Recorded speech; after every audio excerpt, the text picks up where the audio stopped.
Hello students, welcome to Panchajanya IAS. ನಾನು ನವೀನ್ ಕುಮಾರ್. ಇವತ್ತಿನ the Hindu ಪತ್ರಿಕೆಯ ವಿಶ್ಲೇಷಣೆಗೆ ನಿಮ್ಗೆಲ್ರಿಗೂ ಸ್ವಾಗತ. ಮೊದಲನೆಯ ಮುಖ್ಯ ವಿಷಯ, China imposes 125% tariff on US goods. ನಿನ್ನೆ ಟ್ರಂಪ್ ಅವರು ಯಾವ ರೀತಿ ಚೀನಾದ ಮೇಲೆ ಸುಂಕವನ್ನು ವಿಧಿಸಿದ್ರು ಅನ್ನೋದನ್ನ ನೋಡ್ತಾ ಇದ್ವಿ. ಈಗ ಚೀನಾ ಮತ್ತೆ ಹೇಗೆ ಅದಕ್ಕೆ ಪ್ರತಿಕಾರವನ್ನು ತೀರಿಸ್ಕೊಳ್ತಾ ಇದೆ ಅಂತ ಈ ಒಂದು ಟ್ರೇಡ್ ವಾರ್ ಹಾಗೆ ಮುಂದುವರಿತಾನೆ ಇದೆ ಎರಡೂ ದೇಶಗಳ ನಡುವೆ. ಮುಖ್ಯವಾದ ವಿಷಯಗಳನ್ನ ನೋಡ್ಬಿಟ್ರೆ, China has imposed 125% tariff on US goods. ಅಮೆರಿಕದ ವಸ್ತುಗಳ ಮೇಲೆ, ಸರಕುಗಳ ಮೇಲೆ ಚೀನಾ ಸುಮಾರು 125% ಸುಂಕವನ್ನು ವಿಧಿಸಿದೆ in response to the United States increasing tariffs on Chinese imports. ಮೊದಲು ಟ್ರಂಪ್ ಅವರು ಸುಂಕವನ್ನು ವಿಧಿಸಿದ್ರು, ಅದಕ್ಕೆ ಪ್ರತಿಯಾಗಿ ಈಗ ಚೀನಾ ಈ ಕ್ರಮವನ್ನು ಕೈಗೊಂಡಿದೆ. This is part of an escalating trade war between the two countries. ಹೀಗಾಗಿ ಎರಡು ದೇಶಗಳ ನಡುವೆ ವ್ಯಾಪಾರ ಯುದ್ಧ, ಟ್ರೇಡ್ ವಾರ್ ಮುಂದುವರಿತಾ ಇದೆ. Tit for that tariff war ಅಂತಂದ್ರೆ ಪ್ರತಿಕಾರ. ಅವ್ರು ಹಾಗೆ ಮಾಡಿದ್ರು ಅಂತ ಇವ್ರು ಮತ್ತೆ ಹೀಗೆ ಮಾಡೋದು. ಅಮೆರಿಕ ಸುಂಕವನ್ನು ಹೆಚ್ಚು ಮಾಡ್ತು, ಈಗ ಅದಕ್ಕೆ ಪ್ರತಿಯಾಗಿ ಚೀನಾ ಸುಂಕವನ್ನು ಹೆಚ್ಚು ಮಾಡ್ತು. Tit for that. The US raised tariffs on Chinese imports. China retaliated with its own heavy tariffs on US products. ಅಂದ್ರೆ ಅವ್ರಿಗೆ ಇನ್ನು ಮುಂದಿನ ಪಾಯಿಂಟ್ ಅರ್ಥ ಆಗಿದೆ ಅಂದ್ಕೊಳ್ತೇನೆ. ಟಿಟ್ ಫಾರ್ ಟ್ಯಾಟ್ ಅಂತಂದ್ರೆ ಇವರು ಮಾಡಿದಕ್ಕೆ ಅವರು ಪ್ರತಿಯಾಗಿ ಮತ್ತೆ ಪ್ರತಿಕಾರವನ್ನು ತೀರಿಸಿಕೊಂಡ್ರು. ಇನ್ನು global economic concerns. Analyst suggest such high tariffs could destabilise global trade and economic relations, making it difficult for either side to maintain competitiveness.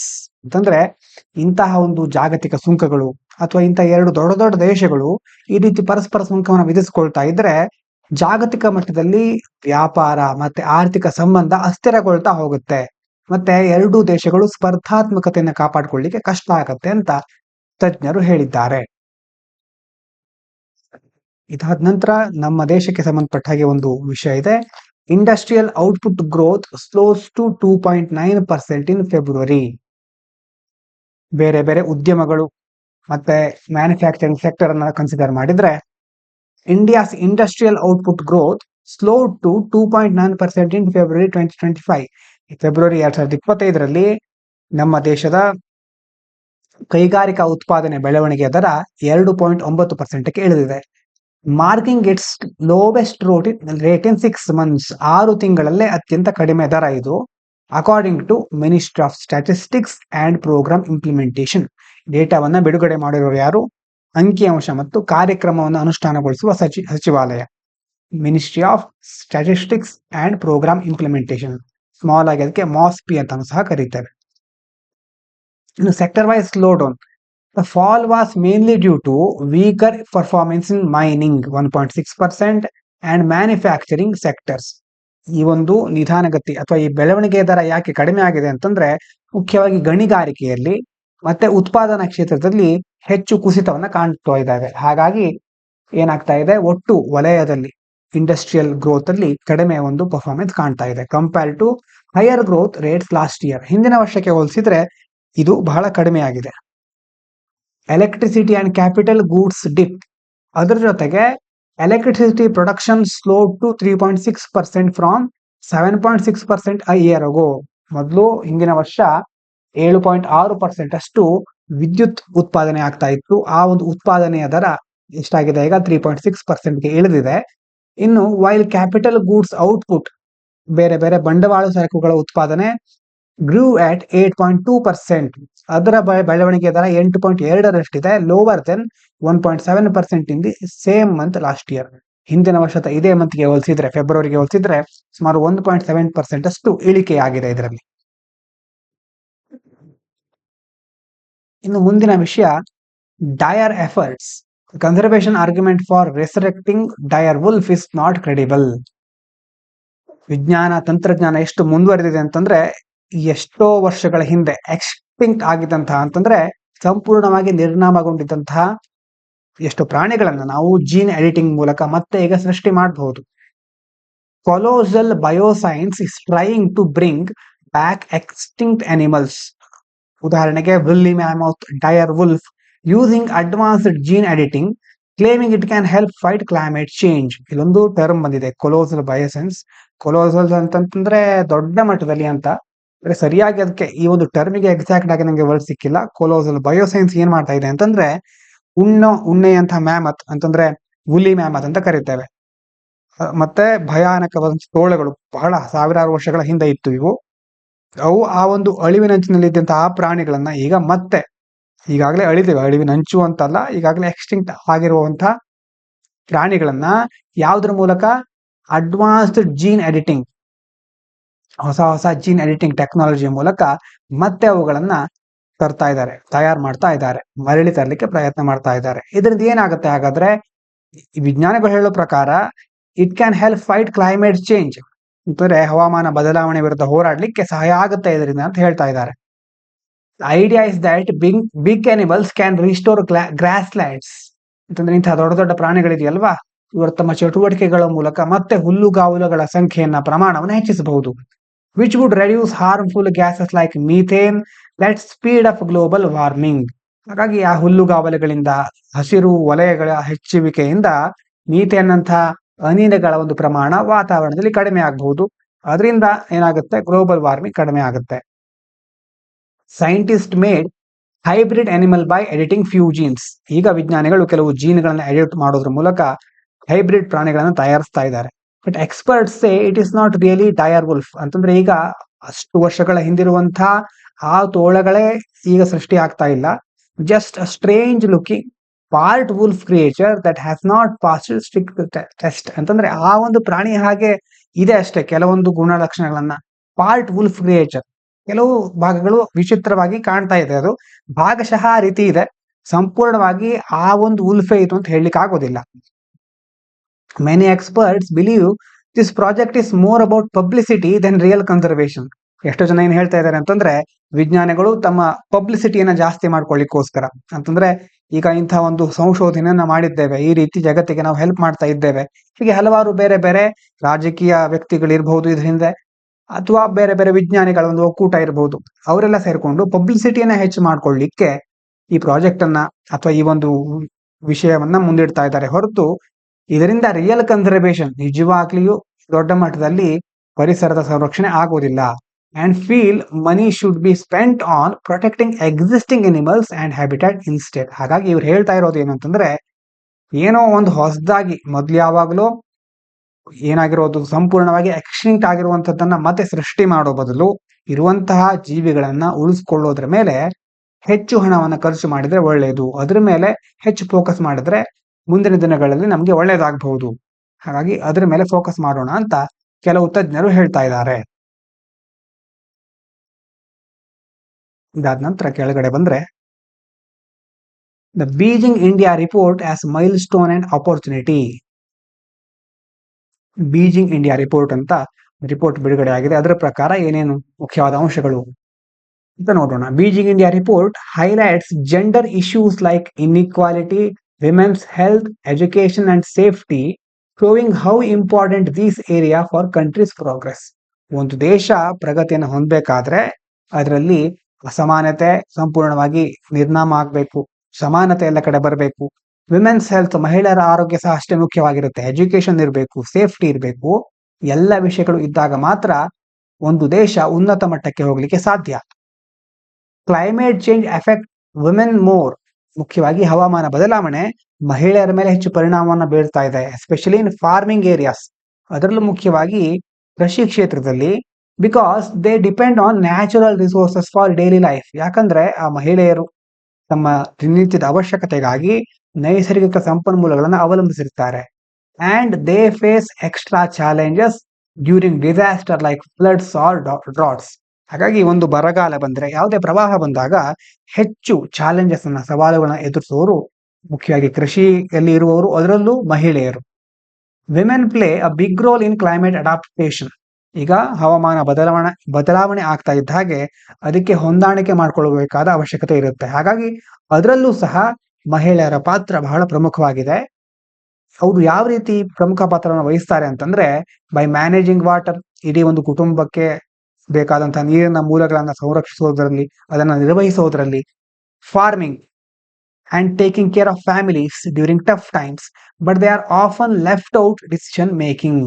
ಅಂತಂದ್ರೆ ಇಡೀ ಕುಟುಂಬಕ್ಕೆ ಬೇಕಾದಂತಹ ಎಲ್ಲ ಕೆಲಸಗಳನ್ನ ಮಾಡ್ತಾ ಇರ್ತಾರೆ, ವಾಟರ್ ಮ್ಯಾನೇಜ್ ಮಾಡೋದು, ಫಾರ್ಮಿಂಗ್ ನಲ್ಲಿ ಸಹಾಯ ಮಾಡೋದು, ಮತ್ತೆ ಇಡೀ ಕುಟುಂಬದ ರಕ್ಷಣೆಯನ್ನ ಅಥವಾ ಕುಟುಂಬಕ್ಕೆ ಕಠಿಣ ಸಂದರ್ಭದಲ್ಲಿ ಕುಟುಂಬವನ್ನ ಸರಿಯಾಗಿ ನೋಡ್ಕೊಳ್ಳೋದು ಎಲ್ಲವನ್ನ ಅವರು ಮಾಡ್ತಾ ಇದ್ದಾರೆ. ಬಟ್ ಡಿಸಿಷನ್ ಮೇಕಿಂಗ್ ಅಲ್ಲಿ ಕುಟುಂಬಕ್ಕೆ ಸಂಬಂಧಿಸಿದ ಪ್ರಮುಖ ನಿರ್ಧಾರಗಳನ್ನ ತೆಗೆದುಕೊಳ್ಳಿಕ್ಕೆ ಅವರಿಗೆ ಅವಕಾಶ ಇಲ್ಲ. ಅವರನ್ನ ಯಾವುದೇ ಒಂದು ನಿರ್ಧಾರ ತೆಗೆದುಕೊಳ್ಬೇಕಾದ್ರೆ ಮಹಿಳೆಯರ ಆದ್ಯತೆಗಳನ್ನು ನಿರ್ಲಕ್ಷಿಸ್ತಾ ಇದ್ದಾರೆ. Private companies need to get involved. ಇನ್ನೊಂದು ವಿಷಯ ಆರ್ಟಿಕಲ್ ಅಲ್ಲಿ ಹೇಳ್ತಾ ಇರೋದು ಏನಂತಂದ್ರೆ, ಖಾಸಗಿ ಕಂಪನಿಗಳು ಮುಖ್ಯವಾಗಿ ಇದರಲ್ಲಿ ಒಳಗೊಳ್ಬೇಕು, ಅವರನ್ನ ಇಲ್ಲಿ ಒಳಗೊಳಿಸಬೇಕು.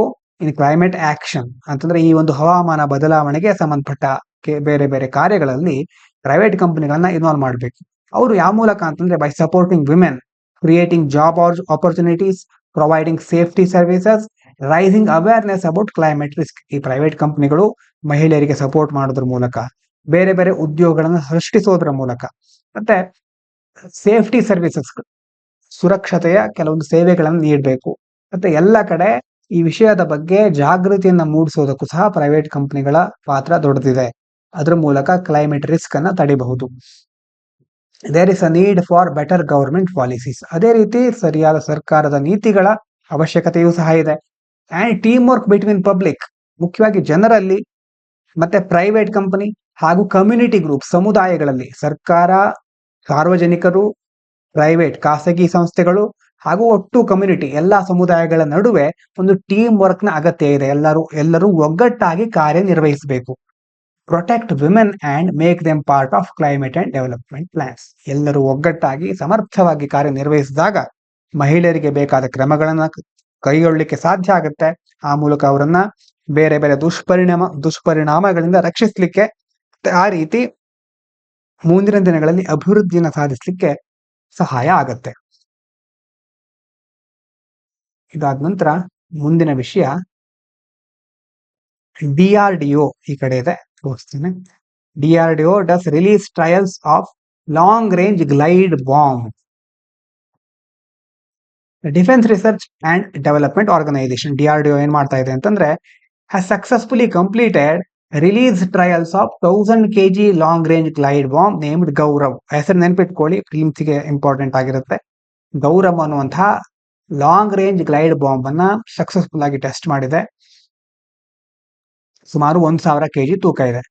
The tests were conducted between April 8 to 10 from Sukhoi 30 Mk1 fighter jet, with the bomb hitting the target on an island about 100 km away with high accuracy. ಅಂದ್ರೆ ಸುಮಾರು 100 ಕಿಲೋಮೀಟರ್ ದೂರದಲ್ಲಿರುವ ಒಂದು ದ್ವೀಪದಲ್ಲಿ ಒಂದು ಗುರಿ ಇಟ್ಟಿದ್ರು. ಆ ಗುರಿಯನ್ನ ನಿಖರವಾಗಿ ಹೊಡೆಯೋದ್ರ ಮೂಲಕ, ಗುರಿಗೆ ಸರಿಯಾಗಿ ತಲುಪೋದ್ರ ಮೂಲಕ ಇದು ಸಮರ್ಥವಾಗಿ ಕೆಲಸ ಮಾಡಿದೆ. These trials will help in officially adding this bomb to the Indian Air Force arsenal. ಹಾಗಾಗಿ ಟ್ರಯಲ್ ಯಶಸ್ವಿ ಆಯಿತು ಅಂತಂದ್ರೆ ಆಮೇಲೆ ಅದನ್ನ ಭಾರತೀಯ ವಾಯುಪಡೆಗೆ ಸೇರಿಸ್ಕೊಳ್ತಾರೆ, ವಾಯುಪಡೆಯ ಶಸ್ತ್ರಾಗಾರಕ್ಕೆ ಅಧಿಕೃತವಾಗಿ ಸೇರಿಸ್ತಾರೆ. ಇನ್ನು ಗ್ಲೈಡ್ ಬಾಂಬ್ ಅಂತಂದ್ರೆ ಏನು ಟರ್ಮ್ ಬಂದಿದೆಯಲ್ವಾ ಇಲ್ಲಿ. Bomb that is dropped from an aircraft and glides through the air towards its target instead of falling straight down. ಈಗ ವಿಮಾನ ಹೋಗ್ತಾ ಇರಬೇಕಾದ್ರೆ ಮೇಲ್ಗಡೆಯಿಂದ ಒಂದು ಬಾಂಬ್ ಅನ್ನ ಬಿಸಾಕಿದ್ರು ಅಂತ ಇಟ್ಕೊಂಡ್ರೆ, ಈ ಗ್ಲೈಡ್ ಬಾಂಬ್ ನೇರವಾಗಿ ಕೆಳಗಡೆ ಬೀಳೋದಿಲ್ಲ. ಇದೇನ್ ಮಾಡುತ್ತೆ, ಗ್ಲೈಡ್ಸ್ ಥ್ರೂ ದ ಏರ್ ನಲ್ಲಿ ನಿಧಾನವಾಗಿ ತೆವಳೋ ತರ ನಿಧಾನವಾಗಿ ಸಾಕ್ತಾ ಇರುತ್ತೆ. ಟುವರ್ಡ್ಸ್ ಇಟ್ಸ್ ಟಾರ್ಗೆಟ್, ಇಲ್ಲೊಂದ್ ಕಡೆ ಟಾರ್ಗೆಟ್ ಇರೋದು ಇಟ್ಕೊಂಡ್ರೆ ಈ ಟಾರ್ಗೆಟ್ಗೆ ಅದು ನಿಧಾನವಾಗಿ ಹೋಗಿ ತಲುಪುತ್ತೆ. Instead of falling straight down, ನೇರವಾಗಿ ಬೀಳೋದಿಲ್ಲ, ಟಾರ್ಗೆಟ್ ನ ಕಡೆ ನಿಧಾನವಾಗಿ ಹೋಗುತ್ತೆ. It can cover long distance after being release. ಮತ್ತೆ ಹತ್ರ ಮಾತ್ರ ಅಲ್ಲ, ಬಹಳ ದೂರದ ಒಂದು ಗುಡಿಗಳನ್ನು ಸಹ ಇದು ಹೊಡೆದು ಉಳಿಸಬಹುದು. ಹಾಗಾಗಿ ಆ ಮೂಲಕ ಇದು ಬಹಳ ಮಹತ್ವವನ್ನು ಪಡ್ಕೊಂಡಿದೆ. ನಿಧಾನವಾಗಿ ಅಂತಂದ್ರೆ ಅದು ಬಹಳ ಸ್ಲೋ ಆಗಿ ಹೋಗುತ್ತೆ ಅಂತಲ್ಲ, ಆದ್ರೆ ನೇರವಾಗಿ ಬೀಳೋದಿಲ್ಲ, ಸ್ವಲ್ಪ ಈ ಕಡೆ ಬೇರೆ ಕಡೆ ಇರುವಂತಹ ಗುರಿಯನ್ನ ಸಹ ಅದು ಮುಟ್ಟಬಹುದು ಅಂತ. ಇದಾದ ನಂತರ ಈ ಕಡೆ ಇರುವಂತದನ್ನ ನೋಡಿದೀವಿ ಅಲ್ವಾ, ಡೈರ್ ಎಫರ್ಟ್ಸ್ ಆಯ್ತು, ಕನ್ಸರ್ವೇಷನ್ ರಿಲೇಟೆಡ್. ಇನ್ನು ಚಿಕ್ಕದಾದಂತಹ ಒಂದು ಸುದ್ದಿ, rupee makes recovery gold all time high ಅಂತಂದ್ರೆ ರುಪಿ ಚೇತರಿಕೆಯನ್ನ ಕಾಣ್ತಾ ಇದೆ. ಇನ್ನು ಚಿನ್ನದ ದರ 96,450ಕ್ಕೆ ಮತ್ತೆ ಜಿಗಿತವನ್ನ ಕಂಡಿದೆ. ಬೇರೆ ಡೀಟೇಲ್ಸ್ ಗಳು ನಿಮ್ಗೆ ಬೇಕಾಗುವುದಿಲ್ಲ. ಅಂತಂದ್ರೆ ನಮ್ಮ ದೇಶದ ಆರ್ಥಿಕತೆ ಯಾವ ಮಟ್ಟದಲ್ಲಿದೆ ಅಂತಂದ್ರೆ, ಆ ಕಡೆ ಟ್ಯಾರಿಫ್ಗಳೆಲ್ಲ ಸುಂಕಗಳನ್ನ ನಾವು ನೋಡ್ತಾ ಇದ್ದೇವೆ. ನಮ್ಮ ದೇಶದ ಆರ್ಥಿಕತೆ ರುಪಿ ಮತ್ತೆ ಗೋಲ್ಡ್ ರೇಟ್ ಅನ್ನು ನೋಡಿಕೊಂಡ್ರೆ ನಿಮ್ಗೆ ಅದರ ಒಂದು ಕಲ್ಪನೆ ಬರಬಹುದು. ಹಾಗಾಗಿ ಅಷ್ಟನ್ನ ಮಾತ್ರ ಹೇಳ್ತಾ ಇದ್ದಾನೆ. India eyeing win win interim deal with US during 90-day pause. ನಿನ್ನೆ ನೋಡಿದ್ವಲ್ವಾ, 90 ದಿನಗಳ ಕಾಲ ಕೆಲವು ಟ್ಯಾರಿಫ್ ಗಳನ್ನ ಪಾಸ್ ಮಾಡಿದ್ದಾರೆ ಟ್ರಂಪ್ ಅವರು. ಹಾಗಾಗಿ ಅದರಿಂದ ಈಗ ಇಂಡಿಯಾ ಏನ್ ಹೇಳ್ತಾ ಇದೆ ಅಂತಂದ್ರೆ, India is trying to work out a temporary trade deal with the US during 90-day pause in the trade disagreements. 90 ದಿನಗಳ ಈ ಒಂದು ವಿರಾಮದಲ್ಲಿ ಒಂದು ಟೆಂಪರರಿ ಟ್ರೇಡ್ ಡೀಲ್ ಅನ್ನ, ಒಂದು ತಾತ್ಕಾಲಿಕ ವ್ಯಾಪಾರ ಒಪ್ಪಂದವನ್ನು ರೂಪಿಸಿಕೊಳ್ಳಿಕ್ಕೆ ಭಾರತ ಪ್ರಯತ್ನ ಮಾಡ್ತಾ ಇದೆ. Both countries are discussing ways to make an win win agreement that benefits them equally. Win win agreement ಅಂತಂದ್ರೆ ಎರಡೂ ದೇಶಗಳಿಗೂ ಉಪಯೋಗ ಆಗ್ಬೇಕು ಮತ್ತೆ ಎರಡು ದೇಶಗಳಿಗೂ ಲಾಭ ಆಗ್ಬೇಕು, ಅಂತಹ ಒಂದು ಒಪ್ಪಂದವನ್ನ ಜಾರಿಗೊಳಿಸಲಿಕ್ಕೆ ಮುಂದಾಗ್ತಾ ಇವೆ ಭಾರತ ಮತ್ತು America. India and US are holding talks through video conferences and meetings to reduce trade problems and possibly agree on interim trade deal. ಎರಡು ದೇಶಗಳು ಈ ಸಮಸ್ಯೆಗಳನ್ನ ಕಡಿಮೆ ಮಾಡಲಿಕ್ಕೆ ವಿಡಿಯೋ ಕಾನ್ಫರೆನ್ಸ್ ಮತ್ತೆ ಬೇರೆ ಬೇರೆ ಆನ್ಲೈನ್ ಮೀಟಿಂಗ್ ಗಳನ್ನ ಮಾಡ್ಕೊಳ್ತಾ ಇವೆ. ಈ ಮೂಲಕ ಒಂದು ಇಂಟರಿಮ್ ಟ್ರೇಡ್ ಡೀಲ್ ಅನ್ನ, ಮಧ್ಯಂತರ ವ್ಯಾಪಾರ ಒಪ್ಪಂದವನ್ನ ಮುಂದೆ ಜಾರಿಗೆ ತಂದು ತರಬಹುದು. ಮುಖ್ಯವಾಗಿ ಇದರಲ್ಲಿ ಚರ್ಚೆ ಮಾಡತಕ್ಕಂಥ ವಿಷಯಗಳು key trade issues like tariffs, import taxes, intellectual property and business rules. ಅಂದ್ರೆ ಬೌದ್ಧಿಕ ಆಸ್ತಿ ಹಕ್ಕುಗಳಿಗೆ ಸಂಬಂಧಪಟ್ಟ ಹಾಗೆ, ಸುಂಕಗಳಿಗೆ ಸಂಬಂಧಪಟ್ಟಿದ್ದು, ವ್ಯಾಪಾರ ನಿಯಮಗಳಿಗೆ ಸಂಬಂಧಪಟ್ಟ ಚರ್ಚೆಗಳನ್ನ ಈ ಒಂದು ಯಾವ್ದು ಮುಖ್ಯವಾಗಿ ಅವರ ಸಭೆಯಲ್ಲಿ, ಟಾಕ್ಸ್ ಗಳಲ್ಲಿ, ವಿಡಿಯೋ ಕಾನ್ಫರೆನ್ಸ್ ಗಳಲ್ಲಿ ಚರ್ಚೆ ಮಾಡ್ತಾರೆ. ಇನ್ನು ಮುಂದಿನ ವಿಷಯ, Indian EVMs not connected to internet or wifi says election commission after US officials comment. ಅಂತಂದ್ರೆ ಅಮೆರಿಕದ ಕೆಲವು ಅಫಿಷಿಯಲ್ಗಳು, ಕೆಲವರು, ಅದರಲ್ಲಿ ಮುಖ್ಯವಾಗಿ ಅಲ್ಲಿಯವರು ಕೆಲವೊಬ್ರು ಏನು ಹೇಳಿದ್ರು ಅಂತಂದ್ರೆ, ಭಾರತದ EVM ಇದೆಲ್ಲ, EVM ಅಂತಂದ್ರೆ ಎಲೆಕ್ಟ್ರಾನಿಕ್ ವೋಟಿಂಗ್ ಮಷಿನ್ಗಳು, ಅದು ಇಂಟರ್ನೆಟ್ ವೈಫೈಗೆ ಕನೆಕ್ಟ್ ಆಗಿರಬಹುದು, ಅದನ್ನ ಹ್ಯಾಕ್ ಮಾಡ್ಲಿಕ್ಕೆ ಸಾಧ್ಯ ಆಗಬಹುದು ಅನ್ನುವಂತ ಕೆಲವು ಹೇಳಿಕೆಗಳನ್ನ ಕೊಟ್ಟಿದ್ರು. ಈಗ ಎಲೆಕ್ಷನ್ ಕಮಿಷನ್ ಅದಕ್ಕೆ ಪ್ರತ್ಯುತ್ತರವಾಗಿ ಏನ್ ಹೇಳ್ತಾ ಇದೆ, clarified that electronic voting machines used in Indian elections are not connected to internet or wifi.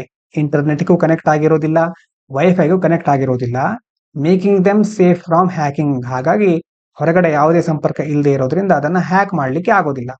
This was an in response to comments made by US official about electronic voting risk. ಈ ಒಂದು electronic voting ನಿಂದಾಗಿ ಕೆಲವು risk ಗಳಿದೆ, hack ಆಗಬಹುದು ಅಂತ ಅಲ್ಲಿನ ಆಫಿಷಿಯಲ್ಗಳು ಹೇಳಿದ್ರು. ಅದಕ್ಕೆ ಈಗ ಎಲೆಕ್ಷನ್ ಕಮಿಷನ್ ಈ ರೀತಿ ಪ್ರತ್ಯುತ್ತರವನ್ನ ಕೊಟ್ಟಿದೆ. Indian EVMs work offline. ನಮ್ಮ ದೇಶದ EVMಗಳು ಆಫ್ಲೈನ್ ನಲ್ಲಿ ವರ್ಕ್ ಆಗುತ್ತೆ. Without internet or wireless connection. ಯಾವುದೇ ಇಂಟರ್ನೆಟ್ ಮತ್ತೆ ವೈಫೈನ ಅವಶ್ಯಕತೆ ಇರೋದಿಲ್ಲ. So they cannot be hacked from outside. ಯಾವುದೇ ಕನೆಕ್ಷನ್ ಹೊರಗಡೆ ಇಲ್ಲದೆ ಇರೋದ್ರಿಂದ ಹೊರಗಡೆಯಿಂದ ಯಾವುದೇ ರೀತಿ ಅಟ್ಯಾಕ್ ಮಾಡ್ಲಿಕ್ಕೂ ಸಹ ಅದು ಆಗೋದಿಲ್ಲ. ಇನ್ನು VVPAT ಸ್ಲಿಪ್. ನೀವು ಒಂದು ವೇಳೆ ಮತವನ್ನ ಈಗಾಗಲೇ ಚಲಾಯಿಸಿದ್ರೆ ಈ ಕಡೆ ಒಂದು VVPAT ಅಂತ ಯಾವುದಕ್ಕೆ ಮತ ಚಲಾಯಿಸಿದ್ರಿ ಅನ್ನುವಂತಹ ಒಂದು ಸ್ಲಿಪ್ ನಿಮ್ಗೆ ಕಾಣಿಸುತ್ತೆ. ಪೇಪರ್ ಪ್ರಿಂಟ್ ಔಟ್ ಬರುತ್ತೆ. These are used alongside EVMs to let voters check their vote and help in verifying result if needed.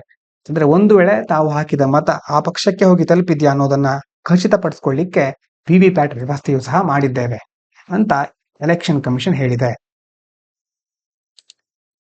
ಇದಾದ ನಂತರ ಕೆಳಗಡೆ ಒಂದು ಚಿಕ್ಕ ಸುದ್ದಿ ಇತ್ತು, ಅಂತಂದ್ರೆ ಅಫ್ಘಾನಿಸ್ತಾನದಲ್ಲಿ ಏನಾಗ್ತಾ ಇದೆ. With 4 execution in a day, Afghanistan records it's highest Tally under the Taliban. Taliban ಬಂದ ಮೇಲೆ ಹಲವಾರು ಬೇರೆ ಬೇರೆ ದುರ್ಘಟನೆಗಳಲ್ಲಿ ಸಂಭವಿಸ್ತಾ ಇದೆ. ಅಂತಂದ್ರೆ ಮಹಿಳೆಯರ ಮೇಲೆ ಹಲವಾರು ದೌರ್ಜನ್ಯಗಳು ಆಗ್ತಾ ಇತ್ತು. ಈಗ ಪುರುಷರ ಮೇಲೂ ಸಹ ಅವ್ರು ಏನ್ ಮಾಡ್ತಾ ಇದ್ದಾರೆ, ದಬ್ಬಾಳಿಕೆ ಮಾಡ್ತಾ ಇದ್ದಾರೆ. ಅಂತಂದ್ರೆ ಅವರ ಧಾರ್ಮಿಕ ನಿಯಮಗಳಿರಬಹುದು ಅಥವಾ ಸಾಮಾಜಿಕವಾಗಿ ಅವರು ಹಲವಾರು ವಿಚಿತ್ರವಾದ ರೂಲ್ಸ್ ಗಳನ್ನ ಅಲ್ಲಿ ಹೇರ್ತಾ ಇದ್ದಾರೆ. ಮತ್ತೆ ಅದನ್ನ ಫಾಲೋ ಮಾಡದೇ ಇರೋರನ್ನ ಬಹಳ ಶಿಕ್ಷೆಗೆ ಗುರಿಪಡಿಸ್ತಾ ಇದ್ದಾರೆ. ಇನ್ನು 4 men were publicly executed in Afghanistan on Friday. ಶುಕ್ರವಾರ ಸುಮಾರು 4 ಜನರನ್ನ ಎಕ್ಸಿಕ್ಯೂಟ್ ಮಾಡಿದ್ದಾರೆ, ಅಂತಂದ್ರೆ ಮರಣದಂಡನೆಗೆ ಒಳಪಡಿಸಿದ್ದಾರೆ. ಇದು ಸುಮಾರು ಅವರು ಬಂದ್ಮೇಲೆ, ತಾಲಿಬಾನ್ನ ಅಧಿಕಾರಕ್ಕೆ ಬಂದ್ಮೇಲೆ highest number in a day. ಅಂತಂದ್ರೆ ಒಂದು ದಿನದಲ್ಲಿ 4 ಜನ ಈಗಾಗಲೇ ಮರಣದಂಡನೆಗೆ ಒಳಪಡಿಸ್ಬಿಟ್ಟಿದ್ದಾರೆ. ಅಂದ್ರೆ ಬೇರೆ ಬೇರೆ ದೇಶಗಳಲ್ಲಿ ಯಾವ್ಯಾವ ಪರಿಸ್ಥಿತಿ ಇರುತ್ತೆ ಮತ್ತೆ ಯಾವ ರೀತಿಯಲ್ಲಿ ಸರ್ಕಾರಗಳು ನಡೆಸ್ಕೊಳ್ತಾ ಇರುತ್ತೆ ಅನ್ನೋದ್ರ ಬಗ್ಗೆ ಒಂದು ಮಾಹಿತಿ ಅಷ್ಟೇ. ಇದಾದ ನಂತರ ಇವತ್ತಿನ ಸುದ್ದಿಗಳೆಲ್ಲ ಮುಗಿಯಿತು. ಇನ್ನು ಹಳೇದು ಏಪ್ರಿಲ್ 4ರ ಸುದ್ದಿಗಳನ್ನು ನೋಡೋದಾದ್ರೆ, ಮೊದಲನೇದು, the other space race, the geopolitics of satellite net. Science and technology. ನೋಡಿ, ಈ ಡಾಕ್ಯುಮೆಂಟ್ ನಲ್ಲಿ ಮೊದಲನೇ ಕಾಲಮ್ ಇದೆಯಲ್ವಾ, ಇದು GS ನಲ್ಲಿ ಯಾವ ಒಂದು GS ಗೆ ಸಂಬಂಧಪಟ್ಟಿದ್ದು, GS 1 2 3 ಅನ್ನೋದನ್ನ ಮೆನ್ಷನ್ ಮಾಡಿರ್ತೇನೆ. ಕೆಳಗಡೆ important topic science and technology ಅಂತ ಇರುತ್ತೆ. ಈ ಕಡೆ ಯಾವ ಒಂದು ವಿಷಯಕ್ಕೆ ಅದು ಸಂಬಂಧಪಟ್ಟಿದೆ ಅನ್ನೋದನ್ನ ಇಲ್ಲಿ ಮೆನ್ಷನ್ ಮಾಡಿರ್ತೇನೆ. ಮೊದಲು ಇದನ್ನ ನಾನು ಹೇಳ್ತಾ ಇದ್ದೆ, ಆದ್ರೆ ಇತ್ತೀಚಿನ ದಿನಗಳಲ್ಲಿ ಅದನ್ನ ಮೆನ್ಷನ್ ಮಾಡ್ಲಿಕ್ಕೆ ಆಗದೆ ಇರೋದ್ರಿಂದ ಈ ತರ ಒಂದು ಫಾರ್ಮೆಟ್ ಅನ್ನ ರೆಡಿ ಮಾಡಿದ್ದೇನೆ. ಇನ್ನು ಈ ವಿಷಯ, satellite internet is growing fast. ಇತ್ತೀಚಿನ ದಿನಗಳಲ್ಲಿ ಈ ಉಪಗ್ರಹಗಳ ಮೂಲಕ ಇಂಟರ್ನೆಟ್ ವ್ಯವಸ್ಥೆ ಭಾರತದಲ್ಲೂ ಏರ್ಟೆಲ್ ಮತ್ತೆ ಜಿಯೋ ಮುಂತಾದ ಒಂದು ಸಂಸ್ಥೆಗಳು ಇಲಾನ್ ಮಸ್ಕ್ ಅವರ ಸ್ಟಾರ್ಲಿಂಕ್ ಜೊತೆ ಒಪ್ಪಂದ ಮಾಡ್ಕೊಳ್ಳಿಕ್ಕೆ ಮುಂದಾಗ್ತಾ ಇವೆ. ಈಗ ಇಲ್ಲಿ ಹೇಳ್ತಾ ಇರೋದೇನು, Starlink by Elon Musk. Elon Musk ಅವರ ಕಂಪನಿ ಯಾವುದು? ಸ್ಟಾರ್ಲಿಂಕ್ ಕಂಪನಿ ಏನ್ ಮಾಡ್ತಾ ಇದೆ, sending thousands of satellites to provide internet in remote places where cables can't reach. ಎಲ್ಲಿ ಈ ನಮಗೆ ಈ ಇಂಟರ್ನೆಟ್ ಸಂಪರ್ಕ ಸಿಗೋದಿಲ್ವೋ ಅಲ್ಲೆಲ್ಲ ಅಂತಹ ದೂರದ ಪ್ರದೇಶಗಳಲ್ಲೂ ಸಹ ಇಂಟರ್ನೆಟ್ ಸಿಗಬೇಕು ಅಂತ, ಆ ವ್ಯವಸ್ಥೆಯನ್ನು ಕಲ್ಪಿಸಬೇಕು ಅಂತ ಸಾವಿರಾರು ಏನ್ ಮಾಡಿದ್ದಾರೆ, ಸಾವಿರಾರು ಉಪಗ್ರಹಗಳನ್ನ ಈ ಒಂದು ಉದ್ದೇಶಗಳಿಗೋಸ್ಕರನೇ ಕಳಿಸ್ತಾ ಇದ್ದಾರೆ. Countries worry about control and security. ಸಮಸ್ಯೆ ಏನು ಅಂತಂದ್ರೆ, because who ever controls the satellites can control lot of information and communication. ಈಗ ಯಾರು ಆ ಉಪಗ್ರಹಗಳನ್ನ ನಿರ್ವಹಿಸ್ತಾರೋ, ಮ್ಯಾನೇಜ್ ಮಾಡ್ತಾರೋ, ನಿಯಂತ್ರಿಸ್ತಾರೋ ಅವರು ತುಂಬಾ ದೊಡ್ಡ ಮಟ್ಟದ ಡೇಟಾವನ್ನ ಪಡ್ಕೊಂಡಿರ್ತಾರೆ. ಅವರು ಆ ಇನ್ಫಾರ್ಮೇಶನ್ ಈಸಿಯಾಗಿ ನಿರ್ವಹಿಸಬಹುದು, making it a global power issue. ಹಾಗಾಗಿ ಬರೀ ನಮ್ಮ ದೇಶ ಮಾತ್ರ ಅಲ್ಲ, ಜಗತ್ತಿನೆಲ್ಲೆಡೆ ಒಂದು ಯಾರ ಹತ್ರ ಈ ಪವರ್ ಇರುತ್ತೆ, ಈ ಅಧಿಕಾರಕ್ಕೆ ಸಂಬಂಧಪಟ್ಟ ಹಾಗೆ ಕೆಲವೊಂದು ಸಮಸ್ಯೆಗಳು ಎದುರಾಗಬಹುದು. ಇನ್ನು ಭಾರತ ಏನ್ ಮಾಡ್ತಾ ಇದೆ, India is working on its own satellite internet systems. ನಮ್ಮ ದೇಶದಲ್ಲೂ ಸಹ ನಾವು ನಮ್ಮದೇ ಆದ ಸ್ಯಾಟಲೈಟ್ ಇಂಟರ್ನೆಟ್ ಸಿಸ್ಟಮ್ ಅನ್ನ ಡೆವಲಪ್ ಮಾಡ್ಲಿಕ್ಕೆ ಮುಂದಾಗ್ತಾ ಇದ್ದೇವೆ. To avoid depending on foreign companies and to keep its digital data safe and independent. ಬೇರೆ ಕಂಪನಿಗಳು ಬಂದು ನಮ್ಮ ದೇಶದ ಜನರ ಮಾಹಿತಿಯನ್ನ ವಶಪಡಿಸಿಕೊಳ್ಳುವ ಮೊದಲು ನಮ್ಮ ದೇಶದಲ್ಲಿ ಅದನ್ನ ಸೇಫ್ ಆಗಿ, ಇಂಡಿಪೆಂಡೆಂಟ್ ಆಗಿ, ಸ್ವತಂತ್ರವಾಗಿ ನಾವು ಉಳಿಸ್ಕೊಳ್ಳಿಕ್ಕೆ ಈ ಒಂದು ಕೆಲವೊಂದು ಕ್ರಮಗಳನ್ನ ಕೈಗೊಳ್ತಾ ಇದ್ದೇವೆ. ಇನ್ನು technology brings both opportunities and risk. ಯಾವುದೇ ತಂತ್ರಜ್ಞಾನ ಇರಬಹುದು, ಅದರಿಂದ ಅವಕಾಶಗಳು ಸಹ ಸೃಷ್ಟಿಯಾಗುತ್ತೆ, ಅಪಾಯಗಳು ಸಹ ಮುಂದೆ ಬರುತ್ತೆ. While it can improve internet access everywhere. ಈ ಸ್ಯಾಟಲೈಟ್ ಗಳಿಂದಾಗಿ ಬಹಳ ದೂರದ ಪ್ರದೇಶಗಳಲ್ಲೂ ಇಂಟರ್ನೆಟ್ ವ್ಯವಸ್ಥೆ ಸಿಗಬಹುದು. But it also raises challenges like space pollution. ನಿನ್ನೆ ನೋಡಿದ್ವಲ್ವಾ, ಕೆಲವು ದಿನಗಳ ಹಿಂದೆ ಸ್ಪೇಸ್ ಡೆಬ್ರಿಸ್, ಬಾಹ್ಯಾಕಾಶ ತ್ಯಾಜ್ಯಗಳಿಗೆ ಸಂಬಂಧಪಟ್ಟ ಸಮಸ್ಯೆ. ಹಾಗಾಗಿ ಮುಂದೆ ಸ್ಯಾಟಲೈಟ್ಗಳು ಹೋಗಿ ತಮ್ಮ ಕೆಲಸವನ್ನು ನಿಲ್ಲಿಸಿದ ಕೂಡಲೇ ಅಲ್ಲೇ ತ್ಯಾಜ್ಯವಾಗಿ ಉಳಿದು ಬಿಡುತ್ತೆ. ಸ್ಪೇಸ್ ಪೊಲ್ಯೂಷನ್ ಜಾಸ್ತಿ ಆಗುತ್ತೆ, ಸೇಫ್ಟಿ ಇಶ್ಯೂಗಳು ಬರುತ್ತೆ, ನ್ಯಾಷನಲ್ ಸೆಕ್ಯೂರಿಟಿ ಕನ್ಸರ್ನ್, ಬೇರೆ ಬೇರೆ ದೇಶಗಳಿಗೆ ಸಂಬಂಧಪಟ್ಟ ಭದ್ರತಾ ಸಮಸ್ಯೆಗಳು ಸಹ ಇದರಲ್ಲಿ ಎದುರಾಗುತ್ತೆ. ಇವೆಲ್ಲವನ್ನ ಹೇಗೆ ನಾವು ನಿರ್ವಹಿಸಬಹುದು, ಮತ್ತೆ ಹಲವಾರು ರೀತಿಯ ಸಮಸ್ಯೆಗಳು ಇದೆ ಇದರಿಂದ ಅನ್ನೋದ್ರ ಬಗ್ಗೆ ತಜ್ಞರು ಕಳವಳಗಳನ್ನ ವ್ಯಕ್ತಪಡಿಸ್ತಾ ಇದ್ದಾರೆ.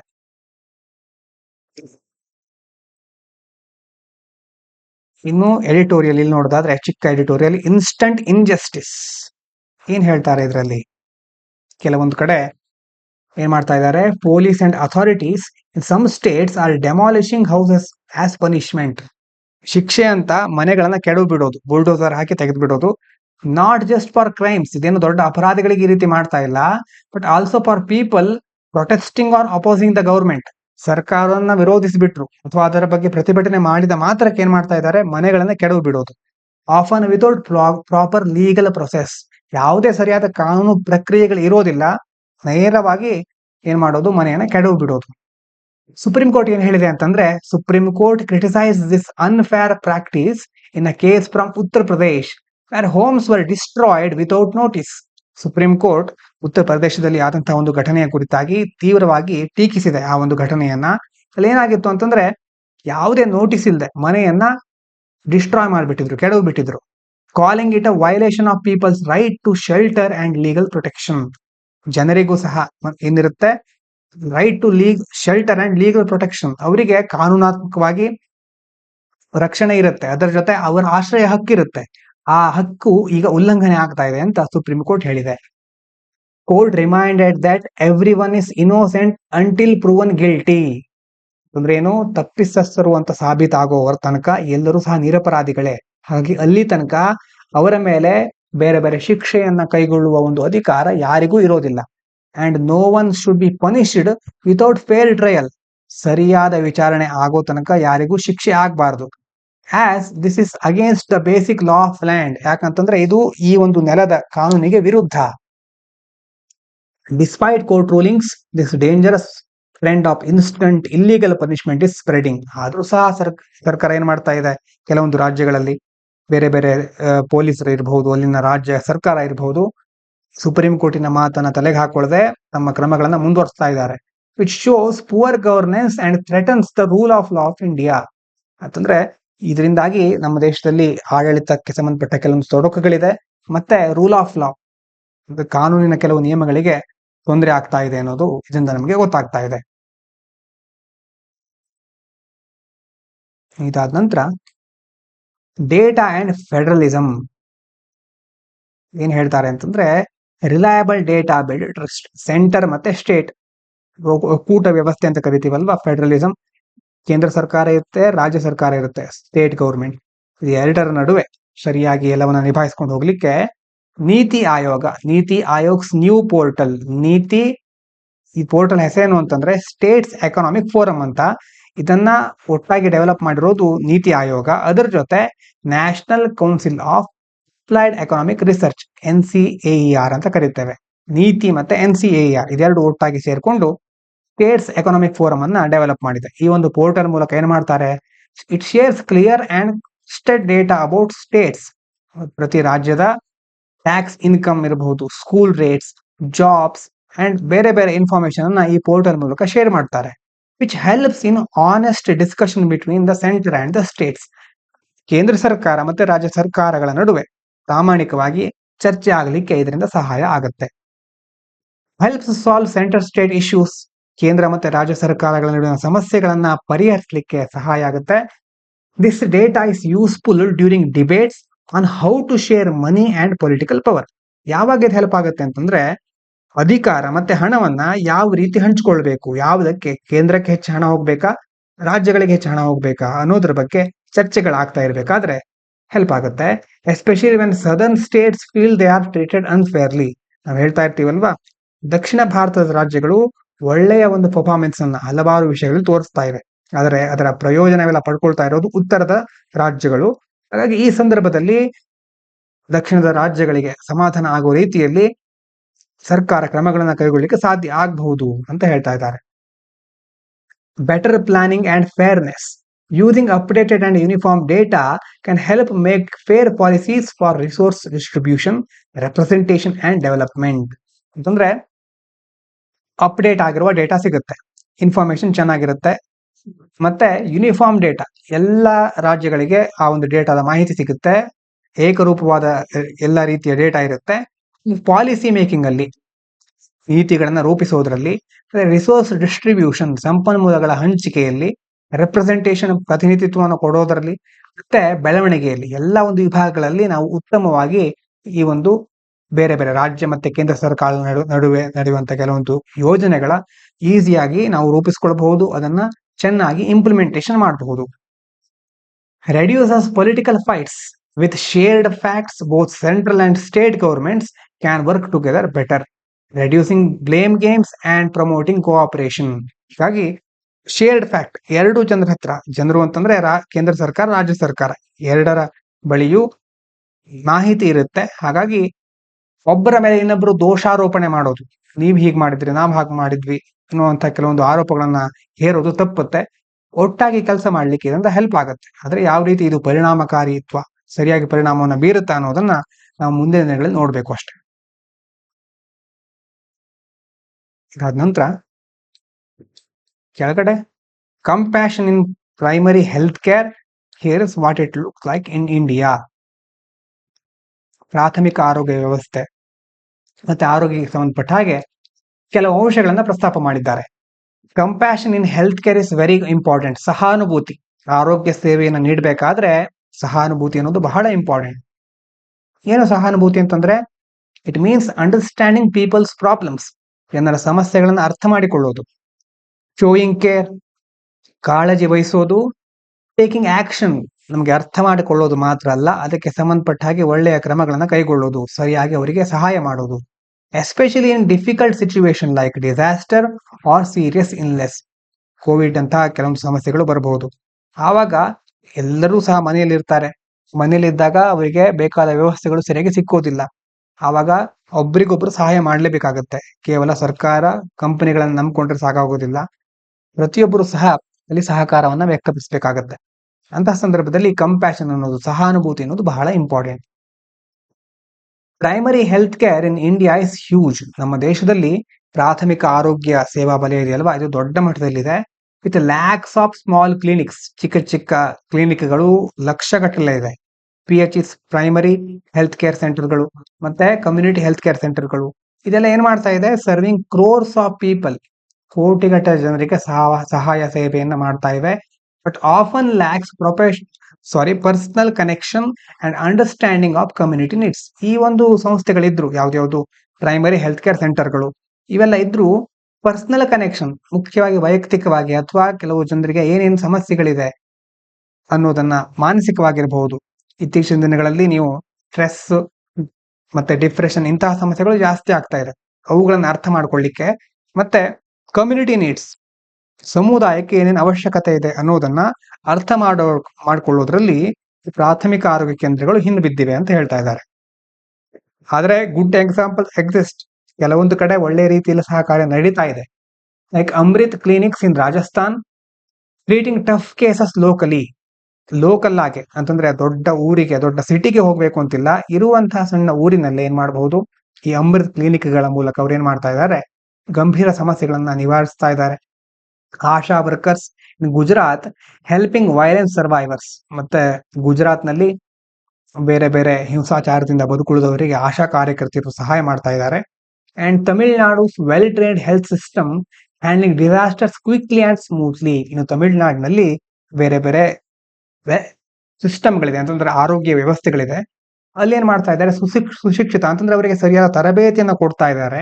ಅದ್ರ ಮೂಲಕ ಡಿಸಾಸ್ಟರ್ ಆಗಿರಬಹುದು, ಮತ್ತೆ ಬೇರೆ ಬೇರೆ ಸಮಸ್ಯೆಗಳು, ಆರೋಗ್ಯ ಸಮಸ್ಯೆಗಳು ಬಂದಾಗ ಅದನ್ನ ಕ್ವಿಕ್ಲಿ ಅಂತಂದ್ರೆ ಬಹಳ ತುರ್ತು ಯಾವಾಗ ಇರುತ್ತೋ ಆವಾಗ ಅದನ್ನ ಬಹಳ ಸರಿಯಾಗಿ, ತ್ವರಿತವಾಗಿ ಮತ್ತೆ ಸರಾಗವಾಗಿ ನಿರ್ವಹಿಸ್ತಾ ಇದ್ದಾರೆ. ಇನ್ನು WHO says people friendly health care systems built on trust and care work best. ಯಾವ ಒಂದು ವ್ಯವಸ್ಥೆ ಟ್ರಸ್ಟ್, ನಂಬಿಕೆಯ ಮೇಲೆ ಮತ್ತೆ ಕಾಳಜಿಯ ಮೇಲೆ ನಿರ್ಮಾಣ ಆಗಿರುತ್ತೋ ಅಂತಹ ವ್ಯವಸ್ಥೆಗಳು ಬಹಳ ಉತ್ತಮವಾಗಿ ಕಾರ್ಯನಿರ್ವಹಿಸುತ್ತವೆ ಅಂತ ವಿಶ್ವ ಆರೋಗ್ಯ ಸಂಸ್ಥೆ ಹೇಳುತ್ತೆ. Especially when the system listens to people needs and acts with kindness and respect. ಯಾವಾಗ ಆ ಒಂದು ವ್ಯವಸ್ಥೆಗೆ, ಆ ಒಂದು ಯಾವುದೇ ಸಂಸ್ಥೆಗಾಗಿರ್ಬಹುದು ಅಥವಾ ಒಂದು ಒಟ್ಟಾರೆಯಾಗಿ ಯಾವುದೇ ಒಂದು ವ್ಯವಸ್ಥೆಗಾಗಿರ್ಬಹುದು, ಅದು ಜನರ ಒಂದು ಅವಶ್ಯಕತೆಗಳು ಏನಿದೆ ಅದನ್ನ ತಿಳ್ಕೊಂಡು ಕೈಂಡ್ನೆಸ್ ಇಂದ ಅಂತಂದ್ರೆ ದಯಾಗುಣದಿಂದ ಮತ್ತೆ ಗೌರವ ಪೂರ್ವಕವಾಗಿ ಜನರನ್ನ ನಡೆಸ್ಕೊಂಡಾಗ ಆವಾಗ ನಿಜವಾಗ್ಲೂ ಯಾವುದೋ ಒಂದು ಸುಧಾರಣೆ ಆಗ್ಲಿಕ್ಕೆ ಸಾಧ್ಯ ಆಗುತ್ತೆ, ಅಥವಾ ಜನರಿಗೆ ಬೇಕಾದ ಕೆಲವೊಂದು ಸೇವೆಗಳು ಸರಿಯಾದ ರೀತಿಯಲ್ಲಿ ಸಿಗುತ್ತೆ ಅಂತ. ಆವಾಗ ಇದು ಎಲ್ಲ ಯೋಜನೆಗಳನ್ನ ಫಲಕಾರಿಯಾಗಿ ಮಾಡ್ಲಿಕ್ಕೆ ಇದು ಸಾಧ್ಯ ಆಗುತ್ತೆ ಅಂತ ಈ ಮೂಲಕ ಹೇಳ್ತಾ ಇದ್ದಾರೆ. ಅದಾದ ನಂತರ Indian sea food exporters get the sinking feeling. ಹೇಳ್ತಾ ಇರೋದೇನು, US ಹ್ಯಾಸ್ ಅನೌನ್ಸ್ಡ್ 26% ಟ್ಯಾರಿಫ್. 4ನೇ ತಾರೀಕಿನ ಒಂದು ವರದಿ ಇದು, ನೆನಪಿರಲಿ. 26% ಟ್ಯಾರಿಫ್ ಅನ್ನ US ಆವಾಗ ಅನೌನ್ಸ್ ಮಾಡಿತ್ತು on various goods from India. ಭಾರತದಿಂದ ಹೋಗ್ತಾ ಇರ್ತಕ್ಕಂಥ ಎಷ್ಟೋ ಒಂದು ವಸ್ತುಗಳ ಮೇಲೆ ಸುಂಕವನ್ನು ವಿಧಿಸಿತ್ತು. Which will badly affect Indian sea food exports. ಈಗ ನಮ್ಮ ಭಾರತದಿಂದ ಸಮುದ್ರ ಆಹಾರಗಳು, ಮೀನು, ಸಿಗಡಿಗಳು, ಈಗ ಹಲವಾರು ಅಲ್ಲಿಗೆ ಎಕ್ಸ್ಪೋರ್ಟ್ ಆಗ್ತಾ ಇದೆ. ಅದರ ಮೇಲೆ ಇದು ಪರಿಣಾಮವನ್ನು ಬೀರುತ್ತೆ. India's biggest sea food market ಯಾವುದು? US. ಅಂತಂದ್ರೆ ನಮ್ಮ ದೇಶದಿಂದ ದೊಡ್ಡ ಮಟ್ಟದಲ್ಲಿ ಸಮುದ್ರದ ಆಹಾರ ಹೋಗ್ತಾ ಇರೋದು USಗೆ. India exports large amount of seafood to the US. This new tariff could seriously hurt Indian exporters. ಹಾಗಾಗಿ ಭಾರತದ ರಫ್ತುದಾರರಿಗೆ ಇದು ದೊಡ್ಡ ಮಟ್ಟದಲ್ಲಿ ಹಾನಿಯನ್ನು ಉಂಟು ಮಾಡಬಹುದು. India is the largest seafood exporter, the US holding a 35% market share. ಅಂತಂದ್ರೆ ಅಮೆರಿಕದಲ್ಲಿ ಭಾರತನೇ ದೊಡ್ಡ ರಫ್ತುದಾರ. ಅಂತಂದ್ರೆ ಅಮೆರಿಕದಲ್ಲಿ ಒಟ್ಟು ಸೀ ಫುಡ್ ಅನ್ನ ಅವರು ತರಿಸ್ತಾರಲ್ವಾ, ಅದರಲ್ಲಿ ಭಾರತದ ಪಾಲು 35% ಇದೆ. 26% tariff will directly affect sea food worth 7.38 billion. ಇಲ್ಲಿಂದ ಅಲ್ಲಿ ಹೋಗ್ತಾ ಇರತಕ್ಕಂತ 7.38 ಬಿಲಿಯನ್ ರೂಪಿಗಳ ಒಂದು ಮೌಲ್ಯದ ಮೇಲೆ ಈ ಒಂದು ಟ್ಯಾರಿಫ್ ಅಪ್ಲೈ ಆಗುತ್ತೆ. With the US being the biggest buyer especially for frozen shrimp. ಅಂತಂದ್ರೆ ಈ ಶೀತಲ ಫ್ರೋಸ್ ಮಾಡಿರುವಂತಹ ಸಿಗಡಿಗಳನ್ನ ಅಮೆರಿಕ ದೊಡ್ಡ ಪ್ರಮಾಣದಲ್ಲಿ ಖರೀದಿಸ್ತಾ ಇದೆ. ಹಾಗಾಗಿ ಮೀನುಗಾರರಿಗೆ ಅಥವಾ ಈ ಸಮುದ್ರ ಆಹಾರಗಳನ್ನ ರಫ್ತು ಮಾಡೋರಿಗೆ ಇದರಿಂದ ಹಾನಿ ಆಗಬಹುದು, ನಷ್ಟ ಆಗಬಹುದು ಅಂತ ಹೇಳ್ತಾ ಇದ್ದಾರೆ. ಇನ್ನು ಕೊನೆಯ article, why are under C cables important. ಸಮುದ್ರದ ಒಳಗಡೆ ಕೇಬಲ್ಗಳನ್ನ ಜಾಯಿನ್ ಮಾಡಿರ್ತಾರೆ, ಅಲ್ಲಿ ಒಂದು ಇನ್ಫ್ರಾಸ್ಟ್ರಕ್ಚರ್ ಇರುತ್ತೆ.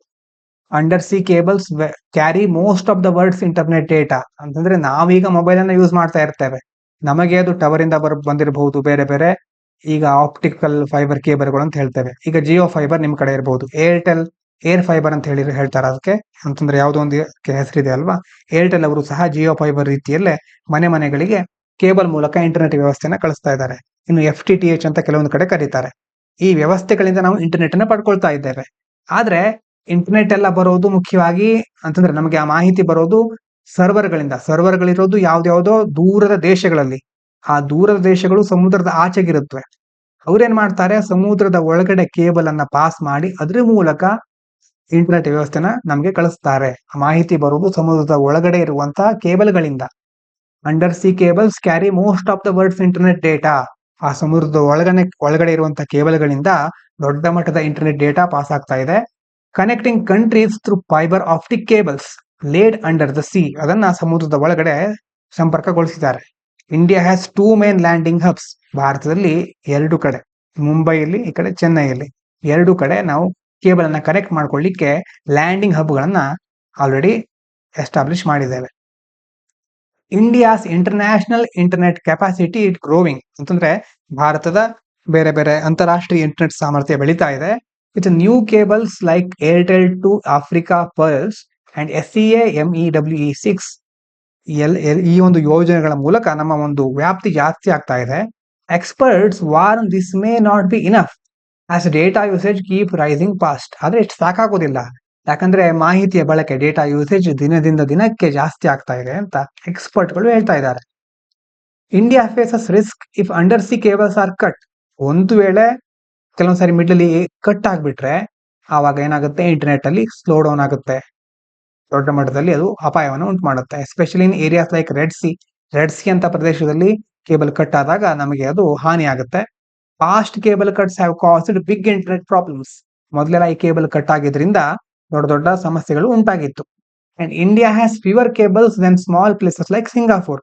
ಸಿಂಗಾಪುರದಂತ ಸಣ್ಣ ದೇಶದಕ್ಕಿಂತಾನು ನಮ್ಮ ದೇಶದಲ್ಲಿ ಕಡಿಮೆ ಕೇಬಲ್ಗಳಿದೆ. ಅಂತಂದ್ರೆ ನಮ್ಮ ಇನ್ಫ್ರಾಸ್ಟ್ರಕ್ಚರ್ ಇನ್ನೂ ಸಹ ಡೆವಲಪ್ ಆಗಬೇಕು ಅನ್ನೋದು ಇದರ ಅರ್ಥ.